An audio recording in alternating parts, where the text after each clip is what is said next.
What if everything you've been taught about Buddha's teaching on desire is completely wrong? What if let go of desire doesn't mean what we think it means? Because I'm about to blow your mind with a perspective that bridges ancient wisdom with modern manifestation in a way that makes sense.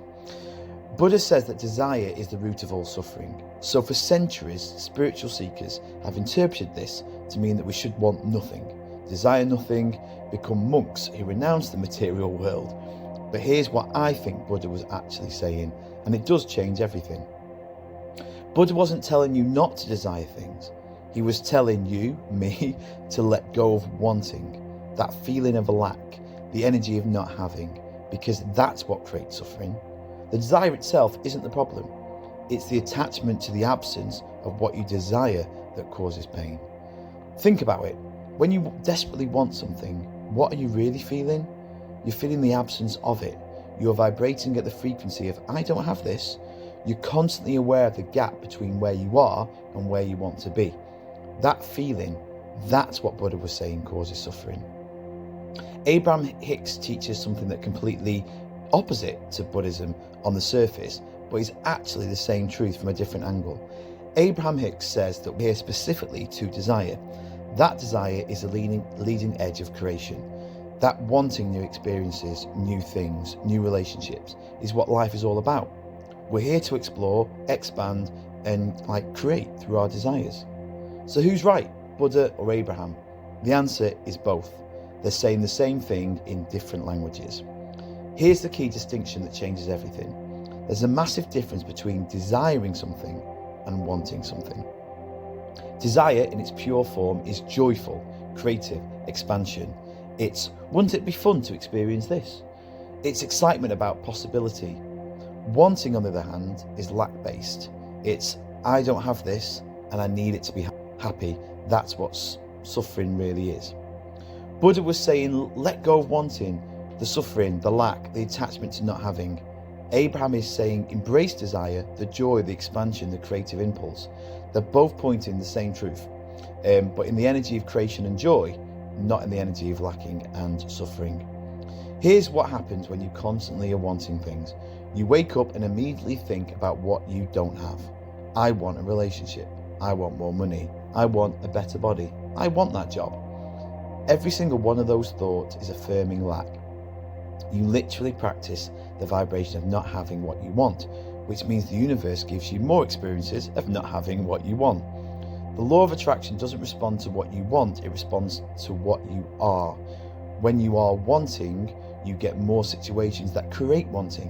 When you are abundant, you get more abundant. When you are loved, you get more love. This is why letting go is so powerful. Not letting go of the desire itself, but letting go of the desperate energy of needing it to feel okay. When you release that grip, when you stop the white knuckling of your manifestation, you shift out the vibration of lack, and paradoxically, that's when your desire can actually come to you. Lao Tzu understood this when he wrote in the Tao Te Ching, when I let go of what I am, I become what I might be. As long as you're identifying as someone who wants and lacks, that's who you'll be. When you let go of this identity, you become available to receive.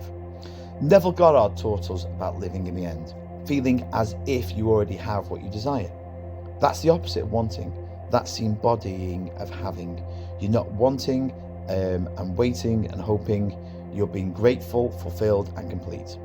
From that state, manifestation is inevitable. So here's a practical example. Say you want a romantic relationship. If you wake up every day feeling lonely, scrolling through dating apps, desperately seeking, thinking, I need someone. When will they come? Why am I still single? You're in the wanting energy and you're practicing lack. You're in the state Buddha warned against. But what if instead you woke up and felt whole, complete, and full of love already? What if you enjoyed your own company? What if you felt so abundant with love for yourself, for your friends, for life, that a relationship would just be a beautiful addition, not a necessity? That's when relationships show up, because you're not vibrating at the frequency of lacking it. The same applies to money. As long as you're checking your bank account with anxiety, constantly thinking, I need more money, when will it come? Why don't I have enough? You're wanting. You're manifesting more, not enoughness. But when you feel abundant with what you have, when you appreciate every dollar, when you trust you're supported, when you feel worthy and wealthy regardless of the number in your account, that's when the money flows. Not because you worked harder for it, but because you stop blocking it with your wanting energy. Eckhart Tolle bridges this perfectly. He teaches about the power of presence, of being fully here now without mental time travel to a future where you finally have what you want. When you're present, you're not wanting because your wanting requires you to be in the future, in the not yet. Presence is the end of waiting and wanting. Buddha's teaching and manifestation principles are the same truth. Suffering comes from attachment to lack. Freedom comes from releasing the attachment. Manifestation comes from being the thing, not wanting the thing. Abraham Hicks says it perfectly. You cannot get there from here. You cannot manifest abundance from a vibration of lack. You cannot attract love from a feeling of loneliness. You cannot create success from a state of feeling like a failure. You have to shift your vibration first. You have to let go of the wanting first. So what does this look like in practice? You still have desires. You still have preferences. You still want to experience things, create things, achieve things. But you hold them desires lightly. You're excited about them, but you're not desperate for them. You're inspired by them, but you're not tortured by their absence. You say, I'd love to experience that, instead of, I need that to be happy. You say, that'd be fun, instead of, I can't be okay without it. You say, I'm excited for what's coming, instead of, why isn't it here yet? This is why and what Buddha meant by non-attachment. Not that you don't care about anything, but that you're not attached to the suffering that comes from the focusing on the not having of what you desire. You're free to desire while being completely present in the moment. For the next 30 days, practice this. Every time you catch yourself wanting something, notice the feeling in your body. Notice the contraction, the lack, the suffering.